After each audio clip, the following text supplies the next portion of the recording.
Hope so students आपको work के बारे में अच्छे से पता लग भी चुका होगा।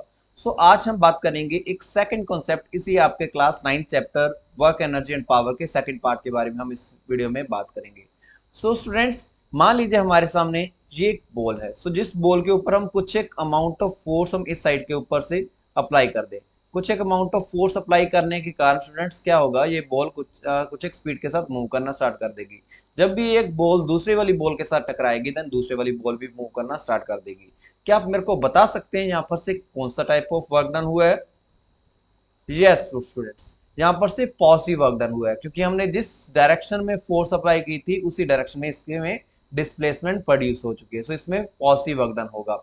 ओके, ये वर्क डन क्या होगा स्टूडेंट्स, इस व्हाइट वाले ऑब्जेक्ट के बीच में, व्हाइट वाली बॉल के बीच में, यहाँ पर से स्टूडेंट्स क्रीम कलर की बॉल के बीच में ये एक एनर्जी की फॉर्म में स्टोर हो जाएगा और उसके बीच में एनर्जी आएगी। देन वो एनर्जी क्या करेगी, दूसरे वाले ऑब्जेक्ट के ऊपर वर्क डन करने के लिए काबिल बन जाएगी। दूसरे वाली बॉल मींस रेड वाली बॉल भी वो अपने आप ही मूव करना स्टार्ट कर देगी। स्टूडेंट्स यहाँ पर से एक वर्ड मैंने यूज किया एनर्जी। एनर्जी को हम कैसे डिफाइन कर सकते हैं स्टूडेंट्स? एनर्जी क्या होता है students? Energy it is the ability of a body to do a work. किसी भी बॉडी के पास कुछ एक अमाउंट ऑफ वर्क डन करने की जो पावर होगी, एबिलिटी होगी, उसी को हम एनर्जी बोलते हैं स्टूडेंट्स। एनर्जी को मेजर करने के लिए स्टूडेंट्स हम यूनिट यूज करते हैं जाउल, क्योंकि जेम्स जाउल नाम के साइंटिस्ट ने हमें ये वाले यूनिट दिए थे, तो इसने अपने नाम के ऊपर ही जाउल्स को इस एनर्जी के यूनिट्स रख दिए हैं students. Okay, next students energy की डिफरेंट टाइप्स के बारे में हम बात कर लेते हैं स्टूडेंट्स। मेनली काफी सारी number of types of energy हमारे सामने प्रेजेंट है, जैसे कि kinetic energy, potential energy, chemical energy, mechanical energy, wind energy, solar energy और हाइड्रो एनर्जी के बारे में हम इस लाइफ में हम अच्छे से जानते ही हैं थोड़ा बहुत। तो काइनेटिक एनर्जी जो क्या होगी स्टूडेंट्स, यहाँ पर से जो किसी भी ऑब्जेक्ट के पास मोशन के कारण आएगी। पोटेंशियल एनर्जी जो किसी ऑब्जेक्ट के पास पोजीशन के कारण आएगी, उसको हम पोटेंशियल एनर्जी बोलते हैं। जैसे कि एक रबर बैंड के पास जो भी एनर्जी होगी, गुलेल के पास जो एनर्जी होगी वो पोटेंशियल एनर्जी होगी, क्योंकि उसकी शेप के साथ या फिर उसके साइज के साथ जो भी एनर्जी उसके पास आएगी उसको हम पोटेंशियल एनर्जी बोलेंगे। आगे हम इन दोनों के दोनों टाइप ऑफ एनर्जी को डिटेल में बात करने वाले इसी वीडियो में। केमिकल एनर्जी स्टूडेंट्स क्या होगी, जो भी किसी भी सेल के बीच में, बैटरी के बीच में केमिकल की फॉर्म में एनर्जी स्टोर हुई हुई है, उसको हम केमिकल एनर्जी बोलते हैं। नेक्स्ट स्टूडेंट्स मैकेनिकल एनर्जी, किसी भी ऑब्जेक्ट के पास अगर काइनेटिक एनर्जी भी हो, पोटेंशियल एनर्जी भी हो, देन हम कह सकते हैं कि उस ऑब्जेक्ट के पास टोटल मैकेनिकल एनर्जी प्रेजेंट है। जो कुछ एक amount of mechanical work done करने के लिए हेल्प कर सकती है, जैसे कि बाइसाइकिल को मूव करना या फिर आप किसी भी बॉल को थ्रो करना, वो एक सारी सारी मैकेनिकल एनर्जी होगी। विंड एनर्जी स्टूडेंट जो भी किसी भी विंड के पास होती है, उसको हम विंड एनर्जी बोलते हैं, जिसके साथ विंड मिल भी हम इजिली मूव कर सकते हैं, जिसके साथ हम इजिली एनर्जी को भी, इलेक्ट्रिसिटी को भी हम क्रिएट कर सकते हैं। सोलर एनर्जी स्टूडेंट्स जो भी हम एनर्जी सन से लेते हैं, तो उसके पास जो एनर्जी होगी वो सोलर एनर्जी होगी। वाटर के पास से आने वाली जो एनर्जी है उसको हम हाइड्रो एनर्जी बोलते हैं स्टूडेंट्स। ये सारी सारी एनर्जी हम अपनी लाइफ में किसी ना किसी जगह पर यूज करते ही हैं, तो हम इसको अच्छे से जानते ही हैं वैसे तो। हम इस क्लास 9th में chapter work energy and power में हम सिर्फ और सिर्फ मेनली इन दो टाइप के एनर्जी के बारे में हम ज्यादा बात करेंगे, काइनेटिक एनर्जी और पोटेंशियल एनर्जी। बढ़ते हम अपने नेक्स्ट इंपॉर्टेंट टॉपिक जो काइनेटिक एनर्जी के बारे में। स्टूडेंट्स जो कोई भी ऑब्जेक्ट, अगर ऑब्जेक्ट के पास कुछ एक वेलोसिटी है, स्पीड है, देन हम कह सकते हैं काइनेटिक एनर्जी उसके पास प्रेजेंट है। The energy possessed by a body due to its motion, motion के कारण जो भी ऑब्जेक्ट के पास जो एनर्जी होगी उसको हम काइनेटिक एनर्जी बोलते हैं। मोशन के कारण जो भी उसकी जो एनर्जी होगी उसको हम काइनेटिक एनर्जी बोलते हैं स्टूडेंट्स। काइनेटिक एनर्जी को भी हम एक यूनिट में मेजर करते हैं, जिसको हम जाउल बोलते हैं स्टूडेंट्स। काइनेटिक एनर्जी भी जाउल है, पोटेंशियल एनर्जी के भी यूनिट जाउल है, और किसी भी टाइप की एनर्जी हो, किसी भी टाइप का वर्क डन हो, सारे के यूनिट बिल्कुल सेम ही है, जाउल। ओके, काइनेटिक एनर्जी का फॉर्मूला क्या होगा students? Half m v square minus u square. मान लीजिए स्टूडेंट्स हमारे पास कोई भी ऑब्जेक्ट है जिसका मास है एम, और इस ऑब्जेक्ट को जो इनिशियली यू वेलोसिटी के साथ मूव कर रहा है, बट पीछे से हमने किसी भी हॉकी स्टिक के साथ इस बॉल के ऊपर, इस ऑब्जेक्ट के ऊपर हमने फोर्स लगा दी। कुछ एक अमाउंट ऑफ फोर्स लगाने के कारण ये हमारा जो ऑब्जेक्ट है कुछ एक डिफरेंट वेलोसिटी के साथ मूव करना स्टार्ट कर जाएगा। इस वेलोसिटी को मान लीजिए हम v का नाम देते थे, ये है इसकी फाइनल वेलोसिटी होगी, और ये u थी कि उसकी इनिशियल वेलोसिटी। हम काइनेटिक एनर्जी का फॉर्मूला क्या लिख पाएंगे students? Half m v square final velocity minus u square इसकी इनिशियल वेलोसिटी होगी। ओके, सो एम क्या इस ऑब्जेक्ट का मास है, वी इसकी फाइनल वेलोसिटी और यू इसकी initial velocity students. So kinetic energy के बाद हम इस फॉर्मूला को अच्छे से याद करने के लिए एक न्यूमेरिकल प्रॉब्लम को डिस्कस कर लेते हैं। तो जिसमें स्टूडेंट्स यहाँ पर हमारे पास एक ऑब्जेक्ट है, एक कार है जिसका मास जो हमारे सामने 1000 किलोग्राम है। मास जो इस कार का जो मास है स्टूडेंट्स, यहाँ पर इस कार का मास है 1000 किलोग्राम। 1000 किलोग्राम इस कार का मास है। ओके, सो इस ये कार हमारी मूव कर रही है 20 मीटर पर सेकंड स्पीड के साथ। ओके, सो कुछ एक अमाउंट ऑफ स्पीड के साथ ये मूव करिए क्योंकि हमने इसके ऊपर कुछ ना कुछ इलेक्ट्रिकल सॉरी फ्यूल एनर्जी को कंज्यूम किया, सो जो काइनेटिक एनर्जी फॉर्म में बाहर आ जाएगी। सो काइनेटिक एनर्जी का फॉर्मूला अभी अभी हमने किया students, half m v square minus u square, half m v square minus u square. क्योंकि स्टूडेंट्स कार जो हमारी स्टार्टिंग में खड़ी होगी, सो किसी जगह पर खड़ी होगी, सो जिसका मतलब जो हमारी कार है वो रेस्ट के ऊपर होगी, सो इसकी जो इनिशियल वेलोसिटी स्टूडेंट्स वो होगी 0 के बराबर। सो जो हमारी काइनेटिक एनर्जी का फॉर्मूला क्या रह जाएगा, हाफ एम वी स्क्वायर ही रह जाएगा। सो हाफ मास कितना स्टूडेंट्स इसका 1000 किलोग्राम। ओके, सो वेलोसिटी कितनी है स्टूडेंट्स इसकी 20 मीटर पर सेकंड स्क्वायर। ओके, सो 20 का स्क्वायर कर देंगे तो हमारे सामने 400 आ जाएगा, और जो 1000 जो इसका मास आ जाएगा, और इसको हम 1/2 के साथ अगर हम मल्टीप्लाई कर दे, देन सॉल्व करने के बाद स्टूडेंट्स हम देखेंगे ये हमारे सामने आंसर आएगा। सो 200 मल्टीप्लाइड बाय 1000, सो इसका मतलब 2 लाख जूल ऑफ एनर्जी इस ऑब्जेक्ट के पास, इस कार के पास प्रेजेंट होगी। 2 लाख जूल ऑफ एनर्जी इसके पास प्रेजेंट होगी। या फिर आप इसको सिंपलीफाई करके इस फॉर्म में भी आप लिख सकते हैं, 2 इंटू 10⁵ जूल ऑफ एनर्जी इस ऑब्जेक्ट के पास, हमारी जो कार के पास होगी। Okay, so next students, next kind of energy के बारे में बात कर लेते हैं, पोटेंशियल एनर्जी। मान लो हमारे सामने कोई भी बॉल किसी हाइट के ऊपर प्रेजेंट है, वो बॉल ऊपर से नीचे की ओर मूव करे। ये देखिए आप इस डायग्राम में आप अच्छे से देख सकते हैं, ऊपर से नीचे की ओर हमारी जो बॉल मूव करी है, सो ये बॉल अपनी एनर्जी एक ग्राउंड के ऊपर ट्रांसफर कर देगी, जिसके कारण यहाँ पर कुछ एक अमाउंट ऑफ वॉइस भी क्रिएट होगी, साउंड भी क्रिएट होगा। सो ये एनर्जी इसके पास कहाँ से आई स्टूडेंट्स, ये एनर्जी इसकी हाइट के कारण एनर्जी आई।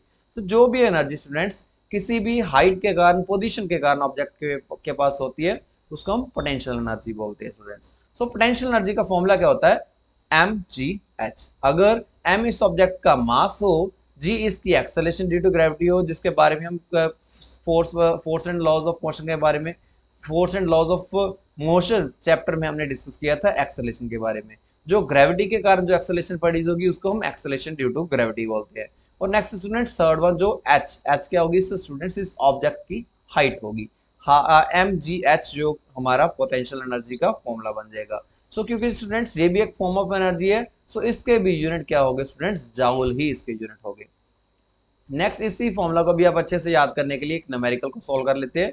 सो जैसे कि हमारे सामने जो एक ऑब्जेक्ट है जिसका मास है 5 kg, तो ऑब्जेक्ट का मास है 5 kg, जिसको हम 10 मीटर हाइट के ऊपर हमने इसको उठा लिया है। सो कितनी उस ऑब्जेक्ट के पास पोटेंशियल एनर्जी होगी, सो उसको फाइंड आउट करने के लिए हम फॉर्मूला क्या यूज करेंगे, एम जी एच फॉर्मूला का यूज करेंगे, एम जी एच। सो मास कितना होगा स्टूडेंट्स 5, और एक्सेलरेशन ड्यू टू ग्रेविटी आप सिंप्लिसिटी के लिए 10 भी ले सकते हैं, बट एक्चुअल में इसकी वैल्यू होती है 9.8। ओके, सो इसको हम 10 के साथ मल्टीप्लाई करेंगे क्योंकि हाइट जो हमारी है 10 है। सो 9.8 इसकी एक्सेलरेशन ड्यू टू ग्रेविटी है, 5 kg इसका मास है इस ऑब्जेक्ट का। सो स्टूडेंट्स इन दोनों को मल्टीप्लाई करने के बाद जो हमारा आंसर आएगा 490 जाउल ऑफ पोटेंशियल एनर्जी इस ऑब्जेक्ट के पास प्रेजेंट होगी। Okay students, so 490 amount of 490 joule of energy इस ऑब्जेक्ट के पास प्रेजेंट होगी, जिसके कारण ये ऑब्जेक्ट की नीचे की ओर अगर फॉल करेगा then different amount of sound जो प्रोड्यूस करेगा। सो नेक्स्ट स्टूडेंट्स, आगे हम बात कर लेते हैं मैकेनिकल एनर्जी। मैकेनिकल एनर्जी, अब तक हमने काइनेटिक एनर्जी और पोटेंशियल एनर्जी का को डिस्कस कर लिया। सो स्टूडेंट्स क्या मेरे को कमेंट सेक्शन में बता सकते हैं कि काइनेटिक एनर्जी का फॉर्मूला क्या होता है स्टूडेंट्स? मैं आपका वेट कर रहा हूं, आप जल्दी से जाकर कमेंट सेक्शन में मेरे को बताएं कि काइनेटिक एनर्जी का फॉर्मूला क्या होता है। Yes, very good students, half m v square जो काइनेटिक एनर्जी का फॉर्मूला होगा। क्या मेरे को स्टूडेंट्स आप बता सकते हैं कि पोटेंशियल एनर्जी के यूनिट क्या होंगे? वेरी गुड बेटा। So students potential energy, kinetic energy, किसी भी टाइप ऑफ एनर्जी के यूनिट्स हमेशा बिल्कुल सेम ही होते हैं। तो जो यूनिट होते हैं joule. Okay, so mechanical energy में हम स्टूडेंट्स बात करेंगे जब कभी भी हमारे सामने किसी भी ऑब्जेक्ट के पास काइनेटिक एनर्जी हो, पोटेंशियल एनर्जी हो, दोनों के दोनों एनर्जी का अगर टोटल कर दे, सम कर दे, देन हमारे सामने उस ऑब्जेक्ट के पास क्या कौन सी एनर्जी होगी, मैकेनिकल एनर्जी होगी। स्टूडेंट्स ये वाला फॉर्मूला हमने काइनेटिक एनर्जी के लिए पढ़ा था और ये वाला फॉर्मूला हमने पोटेंशियल एनर्जी के लिए पढ़ा था। दोनों को हम अगर एड अप कर दे देन हम कह सकते हैं कि उस ऑब्जेक्ट के पास मैकेनिकल एनर्जी प्रेजेंट है half m v square minus u square plus m g h. Okay, so mechanical energy का फॉर्मूला ये होगा। आगे स्टूडेंट्स ये देखेंगे law of conservation of energy. पिछले चैप्टर में हमने डिस्कस किया था स्टूडेंट्स, मान लीजिए हमारे सामने ये एक ट्रॉली है, वो एक हाइट एक जगह से मूव करती हुई दूसरी जगह की ओर मूव कर रही है। स्टूडेंट्स यहाँ पर इसकी कंटिन्यूसली हाइट जो इंक्रीज कर रही है, बट जब भी ये इस मैक्सिमम हाइट के ऊपर पहुंचाएगी देन इसकी वेलोसिटी है वो जीरो हो जाएगी। उसके बाद इसकी हाइट वो डिक्रीज करना स्टार्ट कर जाएगी। सो जिसके कारण स्टूडेंट्स इसकी वेलोसिटी है वो इंक्रीज करना स्टार्ट कर जाएगी, हाइट इसकी डिक्रीज करना स्टार्ट कर जाएगी। सो स्टूडेंट्स यहाँ पर हम देखेंगे इस जगह से अगर इसको मैं पॉइंट ए का नाम दूं और इसको पॉइंट बी का नाम दूं और इसको पॉइंट सी का नाम दूं, ए पॉइंट से लेकर बी पॉइंट के ऊपर जो इसकी काइनेटिक एनर्जी है वो डिक्रीज कर रही है क्योंकि इसकी वेलोसिटी डिक्रीज कर रही है। सो ए बी पॉइंट के ऊपर, ए बी पाथ के ऊपर स्टूडेंट्स इसकी पोटेंशियल एनर्जी इंक्रीज कर रही है क्योंकि इसकी हाइट इंक्रीज कर रही है। बट अगर हम बी पॉइंट से लेकर सी पॉइंट की ओर बात करें देन हमारे सामने जो ऑब्जेक्ट है वो बी से लेकर सी तक इसकी हाइट डिक्रीज कर रही है। सो हाइट डिक्रीज करने का कारण इसकी पोटेंशियल एनर्जी डिक्रीज कर रही है, बट इसकी वेलोसिटी साइड बाय साइड इसकी इंक्रीज कर रही है। सो यहाँ पर से ए से लेकर बी तक जो हमारी काइनेटिक एनर्जी की वैल्यू डिक्रीज करेगी, पोटेंशियल एनर्जी की वैल्यू इंक्रीज करेगी। सो ए से बी तक जो हमारी काइनेटिक एनर्जी की वैल्यू डिक्रीज करेगी और पोटेंशियल एनर्जी की वैल्यू इंक्रीज करेगी। बट बी से लेकर सी तक जो इस ऑब्जेक्ट की जो हाइट डिक्रीज करने के कारण इसकी काइनेटिक एनर्जी जो इंक्रीज करेगी और इसकी पोटेंशियल एनर्जी है वो डिक्रीज करेगी स्टूडेंट्स। सो हाइट डिक्रीज करने के कारण पोटेंशियल एनर्जी भी डिक्रीज करेगी। तो यहाँ पर इस ऑब्जेक्ट के पास, इस ट्रॉली के पास टोटल जो एनर्जी है वो बिल्कुल कंजर्व रहेगी, एवरेज रहेगी। ओके, सो यही हमें law of conservation of energy हमें बताता है। सो इसकी क्या स्टूडेंट स्टेटमेंट होगी? It states that energy can neither be created nor be destroyed, it can be converted from one form to another form. So total energy किसी भी एक सिस्टम के पास, सिस्टम मीन्स हमारे सामने यहाँ पर एक सिस्टम है, ट्रॉली एक सिस्टम है हमारे सामने, तो इसकी जो टोटल एनर्जी होगी, काइनेटिक एनर्जी और पोटेंशियल एनर्जी, ये दोनों की टोटल एनर्जी वो बिल्कुल कांस्टेंट रहेगी। सो ये था हमारा law of conservation of energy. इसका कंप्लीट प्रूफ स्टूडेंट्स मैंने यहाँ अपने चैनल के ऊपर कंप्लीट प्रूफ दे रखा है, सो जिसमें आप इजीली अपनी इसकी डेरिवेशन को आप कर सकते हैं।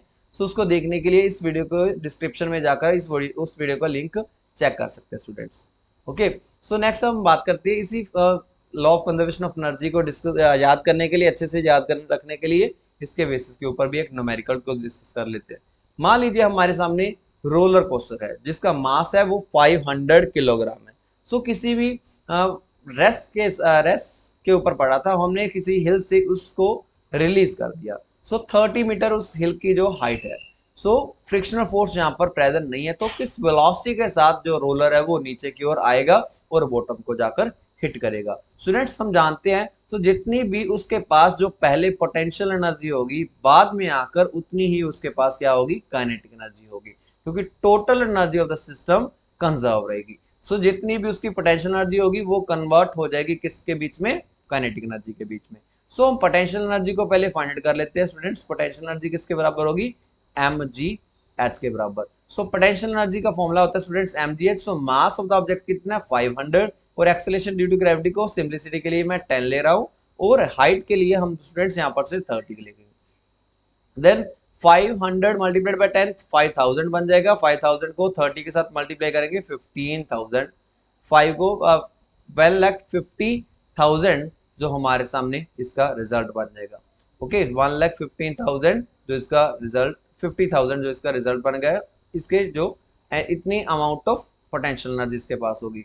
आगे हम स्टूडेंट्स इसके पास कितनी जो काइनेटिक एनर्जी होगी उसको हम बात करने वाले हैं। स्टूडेंट्स हम काइनेटिक एनर्जी के बारे में हम जानते हैं स्टूडेंट्स, काइनेटिक एनर्जी का फॉर्मूला होता है हाफ एम वी स्क्वायर। सो जितनी भी इस ऑब्जेक्ट के पास पोटेंशियल एनर्जी है मींस 1,50,000, देन 1,50,000 उतनी इसके पास क्या होगी? काइनेटिक एनर्जी होगी स्टूडेंट्स। सो 1,50,000 की वैल्यू हम यहाँ पर से पुट कर देंगे। 1,50,000 इज इक्वल टू कर देंगे half m v square. So m की वैल्यू जो हम यहाँ पर से पुट कर देंगे, मास की वैल्यू कितनी है स्टूडेंट, रोलर का जो मास है वो चेंज नहीं होगा। So 1,50,000 is equal to 500 kilogram into V square. So ये वाला 2 यहाँ पर से इधर आके मल्टीप्लाई हो जाएगा। सो 2 इंटू 1,50,000 डिवाइड बाई 500।